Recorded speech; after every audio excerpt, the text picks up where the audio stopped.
Ashlan, à tous les dignes fils africains, meurtris à cause de leurs propres biens, à tous ceux qui de près ou de loin sont tombés ou qui souffrent parce qu'ils ont osé défendre ce qui leur revient, l'Afrique. La paix c'est maintenant ou jamais. Rosa Parks, Momo de Lavra, Serge Guéhi, l'Afrique digne, dès maintenant. Mais on a déjà prévu qu'il y aura des élections le 28 juillet. Et ces élections, comme celles qu'on a obligé le président Gbagbo à organiser en Côte d'Ivoire, sont supposées déboucher sur la paix, l'harmonie, etc. Alors que il est évident, pour même un enfant de 10 ans, on comprend qu'il faut d'abord la paix et l'harmonie avant de faire des élections. Les élections ne peuvent pas produire une situation assainie sous prétexte que les élections ont parlé. Puisque les élections, comme je vais tenter de vous l'expliquer, sont évidemment manipulables, sont évidemment trucables. On fait ce qu'on veut. Aujourd'hui, aux États-Unis, avec les machines à voter électroniques, on fait la même chose que ce qu'on faisait jadis au Togo ou ailleurs avec les urnes bourrées qu'emmenaient les soldats. On a vu ces images en 2005. Donc, si la démocratie est un absolu en soi, il ne saurait être question de la réduire à la simple élection. Or, le président Gbagbo, depuis 2005, a été pris entre le marteau et l'enclume. D'un côté, il faut faire l'élection. Si vous ne la faites pas, c'est que vous avez peur de perdre. Alors qu'il me semble que l'avenir d'un pays est une question bien plus grave que les supposés caprices ou desiderata d'un seul homme. Donc, la présidentielle de 2010, il n'aurait évidemment pas fallu la faire pour des raisons évidentes. La rébellion n'était pas désarmée, malgré une multiplication d'accords. Ça démarre à Lomé, il y a ceux de Ouagadougou pour finir, il y a ceux de Pretoria. Aucun de ces accords n'a jamais oublié de demander le désarmement de la rébellion. Aucun de ces accords n'a jamais été respecté sur ce point-là. À telle enseigne qu'on a vous pouvez trouver ça dans le livre, des citations de Choi, le représentant spécial de Ban Ki-moon, le secrétaire général de l'ONU en Côte d'Ivoire, qui, en mai 2010, donc 6 mois avant l'élection, déclare que non seulement les rebelles ne sont pas désarmés, mais mieux qu'ils sont mieux armés que l'armée ivoirienne, et que leurs réseaux de financement sont supérieurs. Dans un pays qui, je le rappelle, est sous embargo militaire.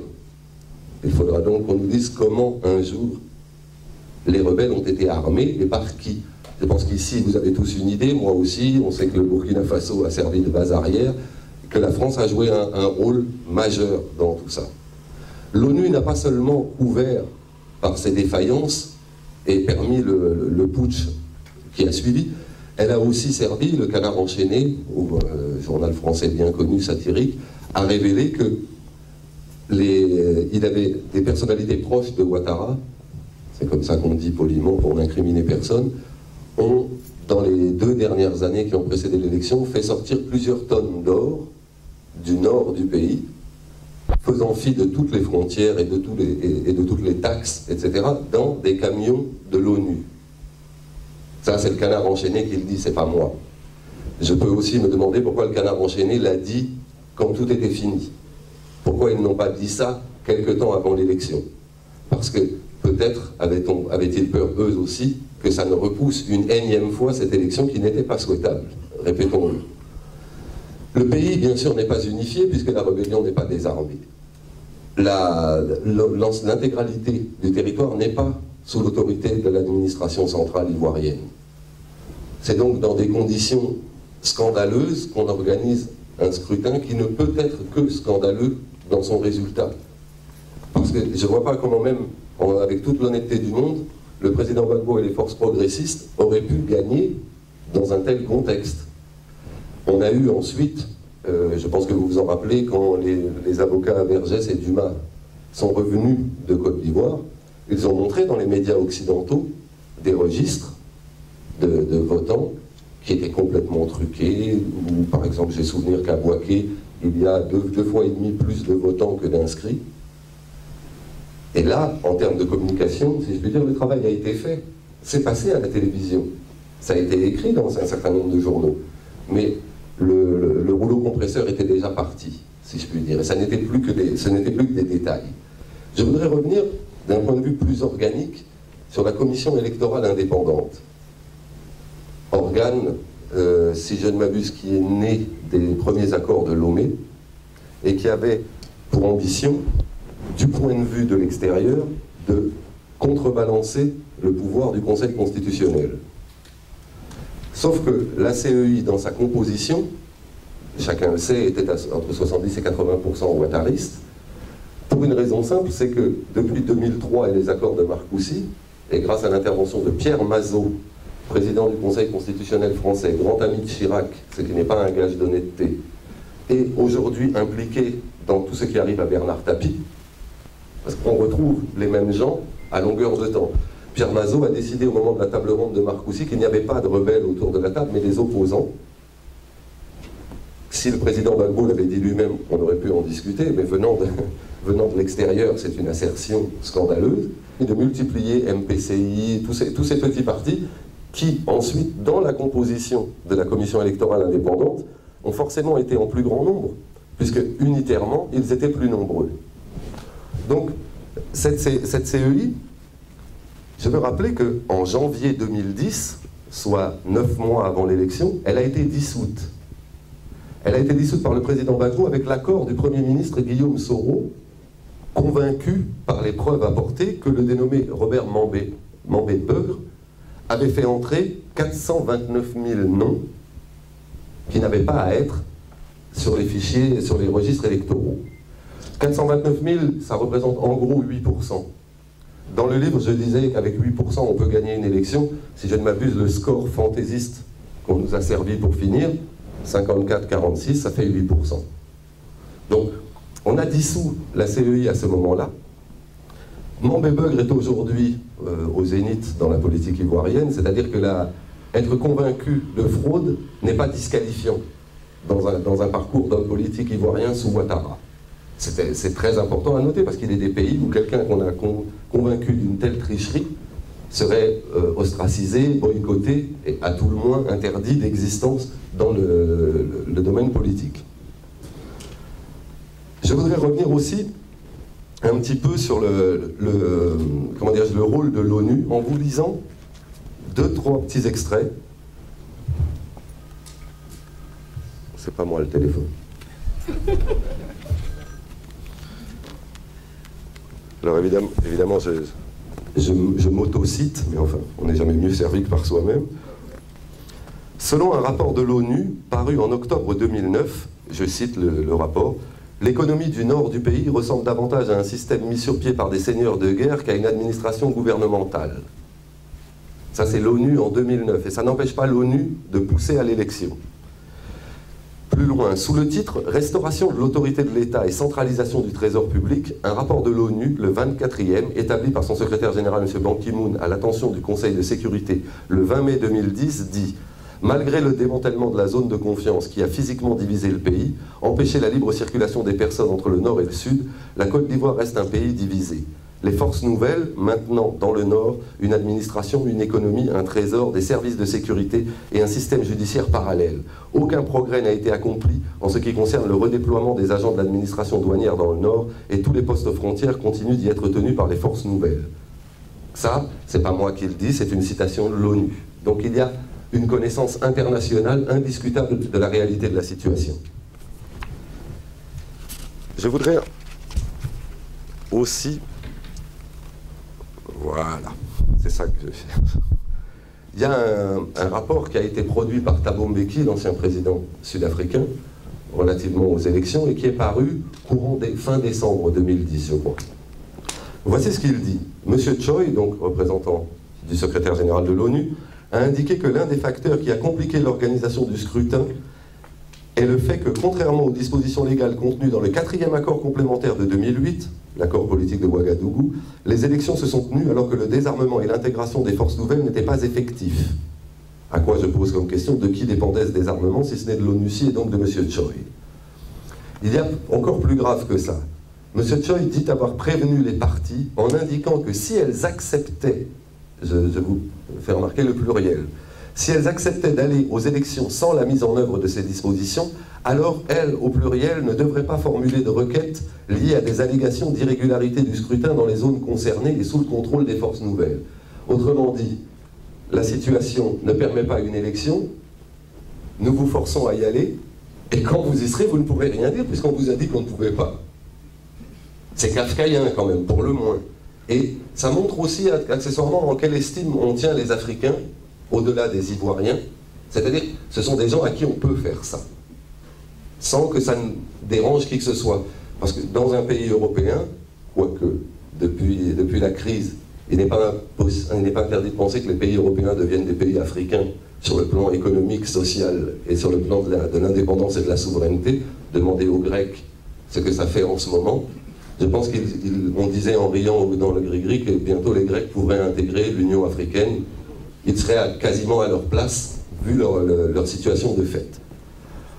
Je voudrais aussi revenir, toujours en me citant, si je puis dire, il y a une arithmétique électorale qui n'est pas discutable, à l'issue de laquelle, au deuxième tour, ça met en jeu bien sûr le taux de participation. Le taux de participation du premier tour était extraordinaire, fabuleux, il a réjoui tous les démocrates du monde, 82-83%. Au soir du second tour, et le lendemain, dans toute la presse ivoirienne, toutes tendances confondues, j'insiste bien, mais aussi dans les rapports de l'ONU, donc vraiment, il n'y a pas eu, pendant 3 jours, il n'y a pas eu d'ambiguïté. Chacun était convaincu que le taux de participation avait chuté de 10%.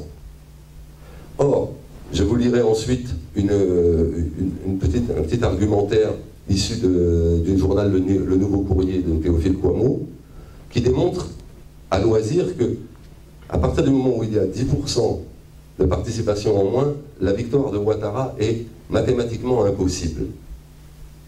C'est ce qui fait que moi, le soir du second tour, je suis très serein, dès qu'on, m'attendant à une victoire de Gbagbo et la souhaitant, entre guillemets, depuis ma position extérieure de Français, je sais, puisqu'il n'y a que 70%, que Ouattara ne peut pas avoir gagné. Puisque ça signifie, on n'imagine pas que l'électorat du président Gbagbo ne soit pas allé voter au second tour, donc c'est pas de leur côté qu'il y a eu une défaillance. On imagine que le RDR a fait le plein des voix, mais il reste la question du PDCI. Et il est évident que le PDCI, s'il s'était déplacé à 100%, on serait retombé sur les 83% du premier tour. La preuve en est, Bédier a fait un score au premier tour qui n'était pas ridicule du tout. Certains murmurent même qu'il était peut-être devant Ouattara en définitive. En tout cas, il n'est pas au second tour. Et on a vu des images à la RTI de simples citoyens votant PDCI disant « Mon champion n'y est pas, je n'y vais pas ». Ce qui est un réflexe qui n'est même pas condamnable. On peut voter blanc, on peut ne pas aller voter. Bon, c'est une position politique de ne pas se déplacer. Donc, il y a le second point qui va dans ce sens-là, c'est la question des recours déposés pour les tricheries. Je vais avoir l'air de pinailler et de m'en tenir à ce qui est dit et fait, mais il me semble que c'est ça qui compte. Le seul des deux candidats qui a déposé des recours, c'est le candidat Laurent Gbagbo. Le seul à avoir dénoncé des tricheries, c'est le président Laurent Gbagbo. J'ai testé cet argument partout, hein. J'ai jamais obtenu de réponse valable de la partie adverse. Si on s'en tient au fait, si Alassane Ouattara n'a pas déposé de recours, c'est qu'il n'a pas déploré de tricherie. Je continue dans ma rhétorique. Celui qui triche peut-il gagner? Et celui qui ne triche pas peut-il perdre sur ce terrain-là? Or, c'est ce qu'on nous a fait avaler.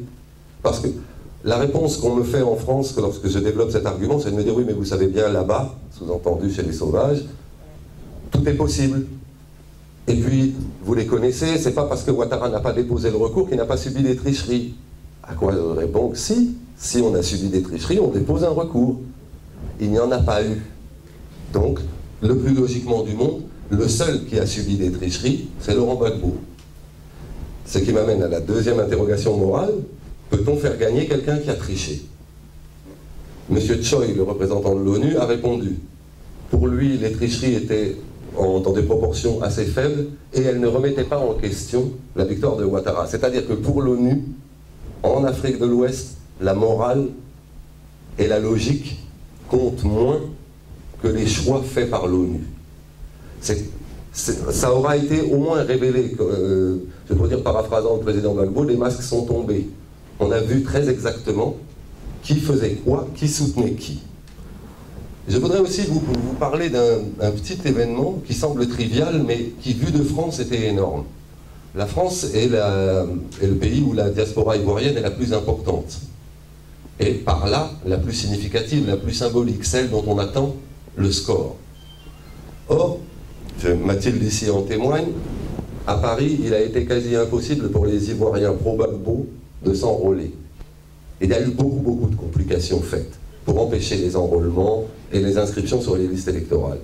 Deuxièmement, au soir du premier comme du second tour, on a déploré tout un tas d'incidents qui ont fait que les mêmes gens qui ont reproché au Conseil constitutionnel dirigé par Polia André d'avoir barré 7 régions dans les élections au nom de la triche, ça n'a pas empêché les mêmes gens d'enlever du résultat final la diaspora française, qui est de notoriété publique acquise à Laurent Gbagbo de longue date.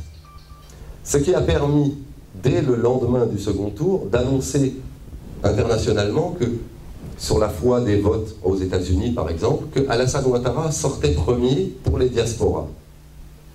Alors qu'en France, il est évident qu'il ne sortait pas premier. Et ça aurait énormément changé la première configuration de l'élection. On serait retombé sur des bases très classiques. Le président Gbagbo a fait le plein des voix en France, comme il le fera dans le reste du pays. Là, il y a une première vraie rupture qui n'a été dénoncée par personne. Dans la journée du lundi 29, il y a une jeune responsable politique française de l'UMP, le parti du président Sarkozy, qui s'appelle Aurore Berger, qui est une jeune femme qui n'a même pas 30 ans, qui n'a pas plus d'intérêt que ça en soi. On la présente comme une future personnalité importante, éventuellement. Elle a été proche de Valérie Pécresse, pour vous la situer. Cette jeune femme écrit sur son compte Twitter, à 15h15, le lundi 29, que Alassane Ouattara a gagné avec 54%. Pas 53, 52, 55, mais 54 qu'on va nous vendre à partir de là tout le temps. Cette personne-là a été contactée par divers journalistes pour savoir d'où elle tenait ce score de 54%. Elle le tenait, disait-elle, d'un ami en Côte d'Ivoire. Je m'empresse de préciser que j'ai étudié vraiment le CV de cette jeune femme. Elle n'a aucun lien, ni politique, ni culturel, avec un pays africain. Elle n'en a pas visité dans le cadre de ses activités politiques, elle n'est pas à la francophonie, elle ne s'occupe pas des questions d'éducation ni d'humanité, enfin rien de ce qui pourrait la lier à l'Afrique n'existe. Mais elle a des amis en Côte d'Ivoire qui lui donnent des informations de première main que personne au monde n'a, et alors qu'elle a la prétention d'être un responsable politique un jour, elle a une attitude d'une légèreté inqualifiable. Elle prend une rumeur, parce que quelqu'un qui vous envoie un message, c'est encore pas un argument de fond, c'est encore pas une preuve. Elle prend cette rumeur et en fait une information, parce que quand ça vient d'elle, ça devient une information. C'est un responsable politique qui dit, pour moi, Alassane Ouattara a gagné. Le même jour, il y a une soirée humanitaire à Paris, organisée par une association qui n'a rien à voir avec tout ça, mais le hasard du calendrier fait que c'est sur cette soirée-là que ça tombe, je crois que ça s'appelle l'AMREF. Dans cette soirée, il y a tout le gratin, le gotha noir français. Les Antillais, les Africains sont là. Les présentateurs télé, les vedettes, etc. Ce soir-là, moi je n'y étais pas dans cette soirée, mais j'ai deux personnes du Gris-Gris qui y étaient. Tout le monde échangeait des textos qui disaient ce que Aurore Berger avait dit dans l'après-midi. 54%, 54%. Même des gens comme Claude Issiard, qui étaient notoirement pro-Gbagbo, et ça c'est moi qui le dis, j'en témoigne personnellement, avait un grand sourire vengeur qui est celui de la personne qui change de casaque, en disant « c'est plié, Alassane 54 ». À partir de là, il y a un conditionnement des médias qui n'étaient pas sur place. Parce que les médias français qui étaient sur place, je reviendrai sur eux un peu après, c'est une autre question. les médias neutres occidentaux reçoivent l'information que chez les Noirs, entre guillemets, on dit que c'est Ouattara qui a gagné. Comment voulez-vous qu'ils doutent ou qu'ils mettent en question ça? Si c'est moi qui disais ça dans mon coin, ils n'étaient pas obligés de me croire, mais là, des personnalités noires, africaines, antillaises leur donnent une vérité qui leur suffit et qui crée l'état d'esprit, qui crée une atmosphère dans laquelle nous sommes fragilisés. Et que moi, à partir du lundi, tous les gens m'appellent en me disant « Mais ton Gbagbo, il a perdu, en fait. » Ils n'ont aucune preuve de rien du tout. Mais le climat est créé, l'atmosphère est là. On va pouvoir passer à la seconde phase. C'est-à-dire, nous sortir un taux de participation, le 3e jour, qui finalement résout le problème. Puisque ma petite démonstration de sociologie électorale ivoirienne, si on est à 83% de participation, elle ne tient plus. Parce que dès lors, il est possible que le PDCI se soit déplacé et qu'il ait voté pour Ouattara. C'est comme ça, sur le plan de la communication et sur le plan des médias, que ça s'est opéré. Je n'ai pas vu un seul journaliste demander à Alassane Ouattara comment est-on passé de 71%, chiffre admis par Soumaoro du RDR, chiffre admis par Choi de l'ONUCI, par La Tortue, l'haïtien de l'ONU, par le journal dirigé par Guillaume Soro, dont je ne me souviens plus le nom, le Nord-Sud. Nord-Sud titre sur le désert électoral et sur la chute du taux de participation. Donc il y a un consensus.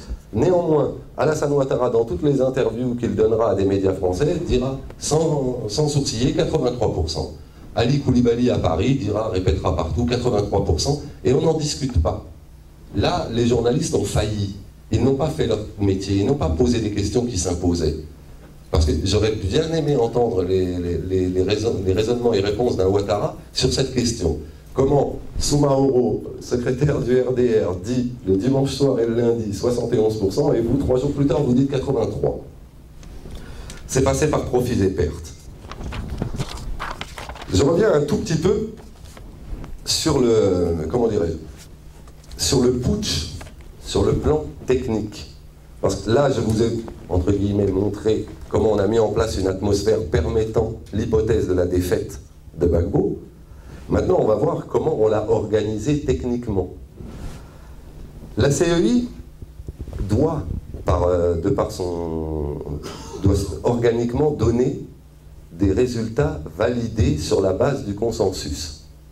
Je me suis beaucoup amusé avec cette expression parce qu'en France, ça fait beaucoup rire les gens qui y voient vraiment un trait d'africanité. Je vous le dis.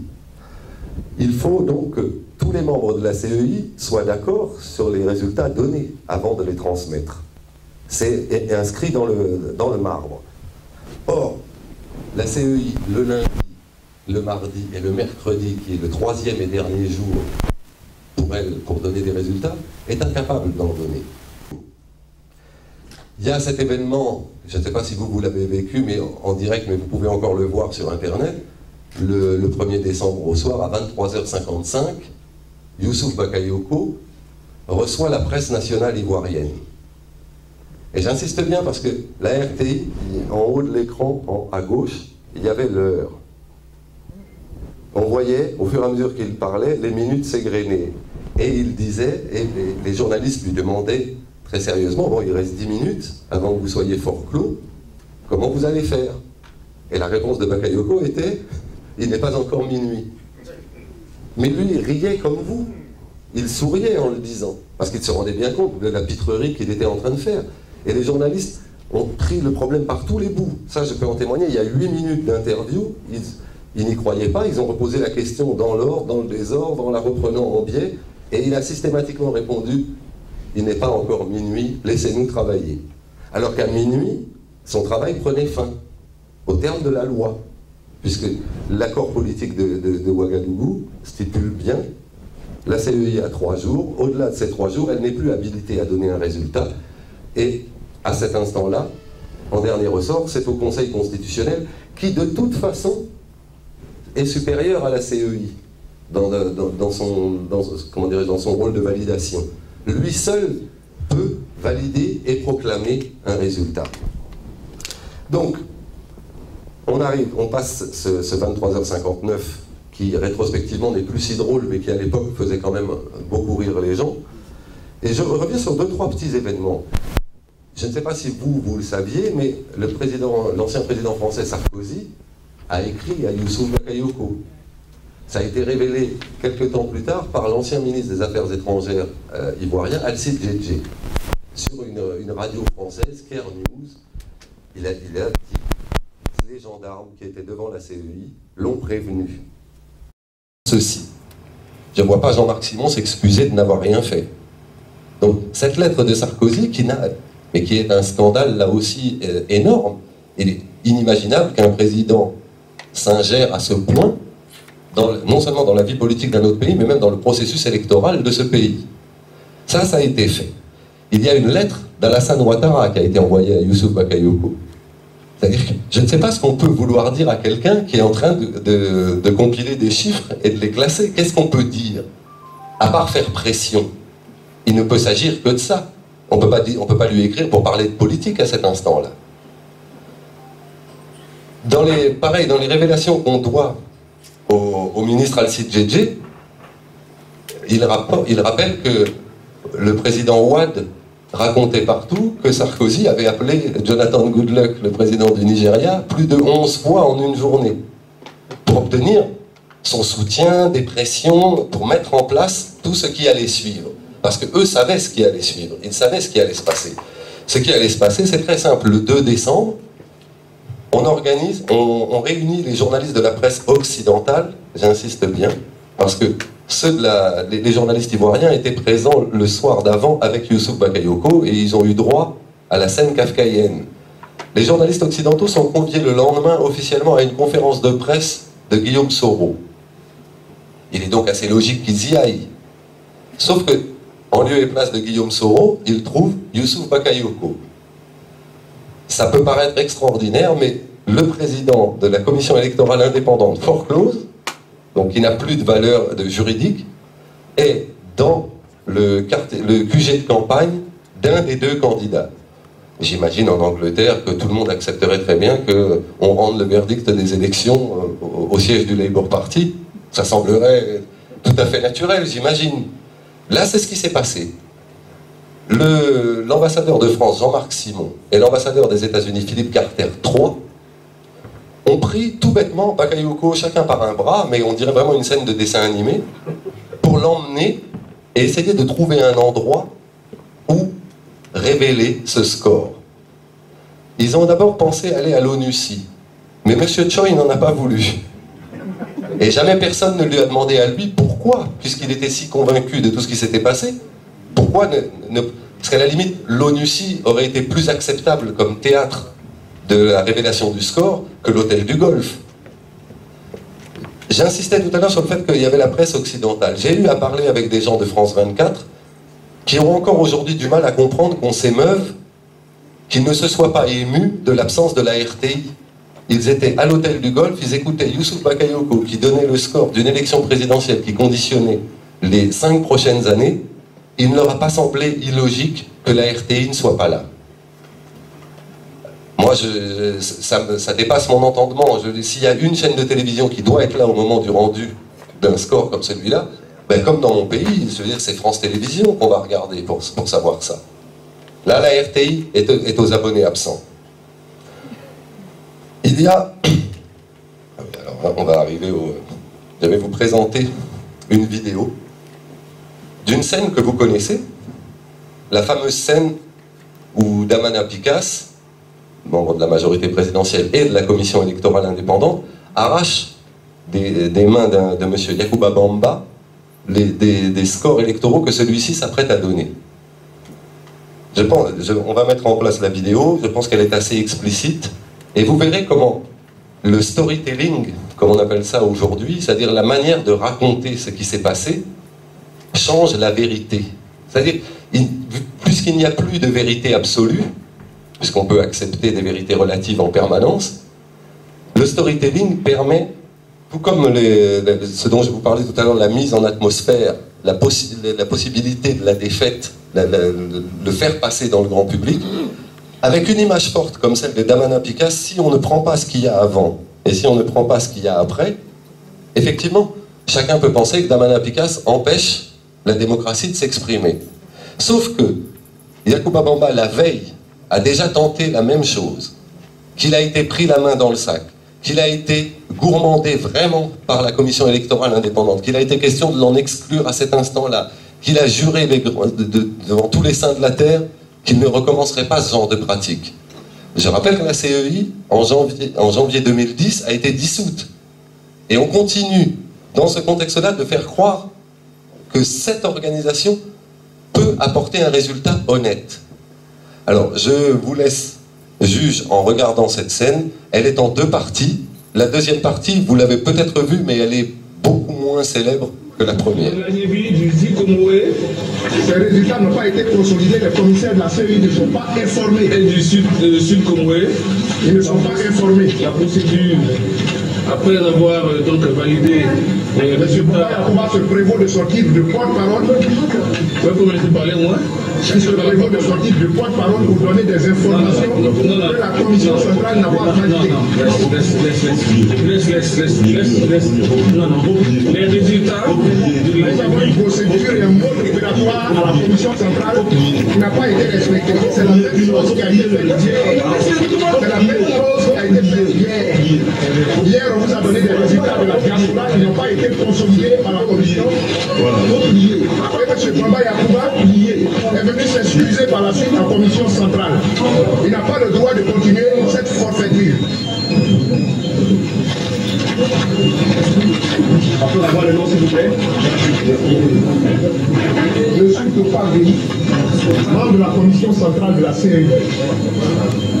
Et monsieur, et je suis Damana Biapikas, membre de la commission centrale de la CEI. Maintenant, vous faites ce que vous voulez de ce qui va vous livrer. Excès d'honnêteté de Topa Véi. Moi, je suis porte-parole de la commission électorale indépendante. Nous sommes venus depuis ce matin pour donc consolider les résultats. C'est ça là. Cette célèbre séquence a changé le cours de l'élection présidentielle et déclenché la crise post-électorale ivoirienne. La commission électorale indépendante avait 3 jours pour collecter les résultats et les consolider sur la base du consensus entre ses membres qui sont à 75% pro-Ouattara. La CEI devait donc au plus tard, le 1er décembre à minuit, remettre ses résultats au Conseil constitutionnel, institution suprême, qui dira le nom du nouveau président de la Côte d'Ivoire. La presse ivoirienne, l'ONU et même le parti de Ouattara sont désolés les 29 et 30 novembre.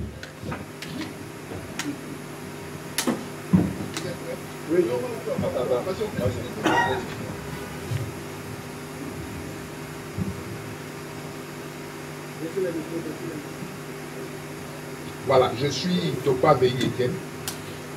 Je suis membre de la commission centrale depuis 2005 au titre du Conseil supérieur de la magistrature.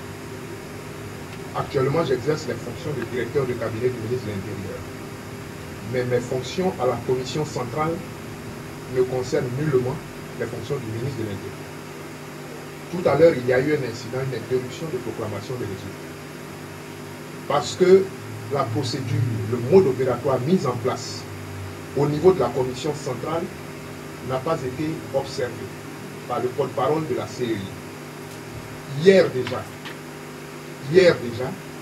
les résultats de la diaspora qui avaient été communiqués l'avaient été sans respect de la procédure mise en place au sein de la commission centrale.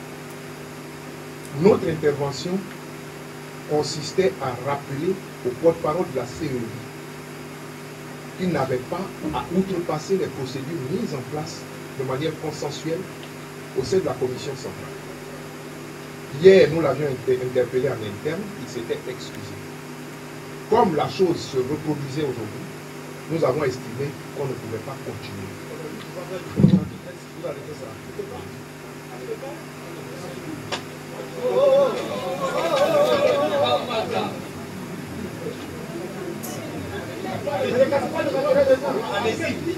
Allez-y, monsieur, allez-y. Vous arrêtez ça. Voilà. Allez-y, monsieur, allez-y. On vous dit d'aller, c'est tout.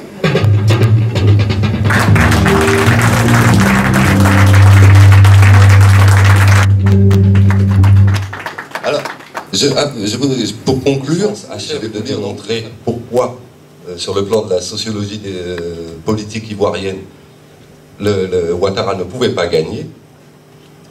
Je cite, hein, dans l'hypothèse, partant d'un 70% de participation, dans l'hypothèse d'ores et déjà irréaliste d'une participation massive et donc d'une participation également massive de l'électorat de Bédié, il aurait fallu que Ouattara bénéficie d'un report d'au moins 60% des suffrages PDCI. Avec seulement 70% de participation, le taux de report devait maintenant atteindre au minimum les 70% pour combler. Au premier tour, l'électorat de Bédié se trouvait à environ 30% dans le V baoulé, à environ 30% dans l'ouest et à environ 40% dans le reste du pays, dont environ 25% dans le district d'Abidjan. Si dans le V, Ouattara s'approchera de l'objectif, il n'en sera pas moins contrarié par des taux d'abstention élevés. À Abidjan, le report de suffrage bédiéiste n'excédera pas les 50%. Idem dans le sud, l'est et les zones forestières. Le RDR de Ouattara a trop peu labouré les terres baoulées, préférant miser sur une moins fatigante alliance des chefs à laquelle auraient souscrit, obéissants et prévisibles, les sympathisants PDCistes. Nombre de baoulés ou bédiéistes n'ont pas, comme leur chef, mangé leur chapeau pour être sur la photo. Tous n'étaient pas prêts à voter pour Ouattara et ses Burkinabés. Fût-ce pour contrer un Laurent Gbagbo malgré tout plus ivoirien que lui à leurs yeux. Le coup d'État de 1999 attribué aux ouattaristes hommes d'Ibé pèse encore dans bien des mémoires, de même que les exactions, vols, pillages, déplacements de population et impositions diverses subies par les non-dioula dans une ville symbolique comme Bouaké depuis 2002. L'individu moyen ivoirien n'a pas forcément les capacités contorsionnistes et les indignations rétribuées d'un journaliste paternalistement starifié en France comme Venance Conan. Ceux qui lisaient des années plus tôt ces appels à la haine anti-Ouattara, ces ivoiritaires chants d'amour, ne parvinrent pas tous à les ranger dans le tiroir des années sombres à oublier, pendant que lui faisait la promo de son nouveau navet en métropole, en surjouant l'exilé en danger de mort. En même temps que propagandiste à qui on avait promis un poste, la direction du quotidien gouvernemental, il consacrait ses interventions médiatiques à dégueuler Gbagbo et à encenser Ouattara. C'est pour cette raison fondamentale la nécessité de se trouver une réserve de remplacement pour pallier le semi-lâchage du PDCI, que le RDR a semé la terreur au nord et chassé les militants de la majorité présidentielle dans l'espoir d'augmenter, y compris par des méthodes sordides, le taux de participation pourtant déjà exceptionnel au premier tour. Avec un taux de participation de 70%, Gbagbo devait gagner 250 000 voix pour atteindre les 2 millions d'électeurs, équivalent à 50% des suffrages exprimés. 250 000 voix, c'est 6,25% des suffrages globaux. Or, même dans les zones les plus hostiles, en dehors du nord verrouillé, Gbagbo améliore son score au-delà de cette proportion presque partout. Il me semble que ça démontre, à tout le moins, que Ouattara n'a pas gagné à 54%, et qu'on a eu affaire à un putsch organisé, alors politico-médiatique, après 10 années sur lesquelles mes prédécesseurs se sont exprimés, de division du pays, et que, à ce jour, personne n'est capable de dire, à part Awa Donmelo, ancien ministre de Laurent Gbagbo, dont j'ai publié à la fin de mon livre un texte fameux, parce qu'il est la seule personne à avoir recompté tous les suffrages.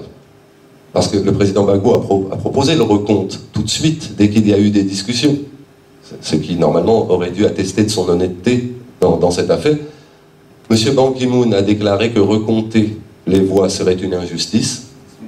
Les morts apprécieront. Et pour conclure, je voudrais vous dire que des 2 années et demie qui viennent de passer, sur le plan politico-médiatique, je vois 2 axes sur lesquels il faut appuyer, selon moi. Celui d'aujourd'hui, c'est-à-dire qui a gagné l'élection, parce que devant la CPI et devant tous les tribunaux de l'opinion du monde, c'est forcément celui qui a perdu et qui n'accepte pas sa défaite qui est responsable des troubles.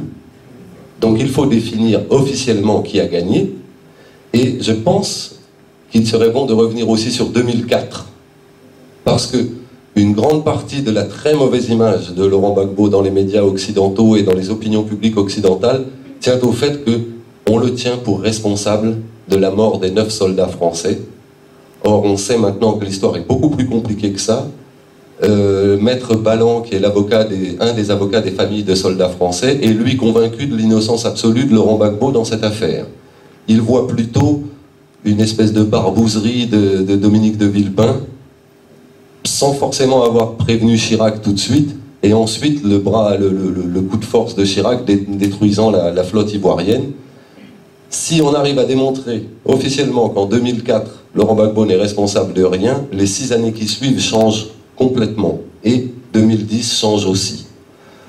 Voilà tout ce que je souhaitais vous dire. Je vous remercie beaucoup et je transmets la parole à Mathilde Teppo.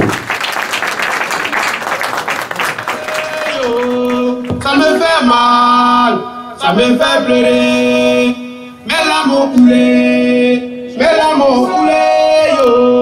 Mon cœur a saigné, mais l'amour coulé. Laurent Gbagbo, le président de la nouvelle génération. Il a fait ça à mon pauvre.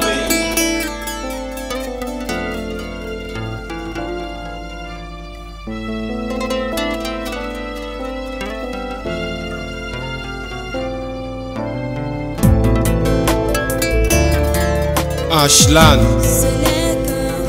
à tous les dignes fils africains, meurtris à cause de leurs propres biens, à tous ceux qui de près ou de loin sont tombés ou qui souffrent parce qu'ils ont osé défendre ce qui leur revient, l'Afrique.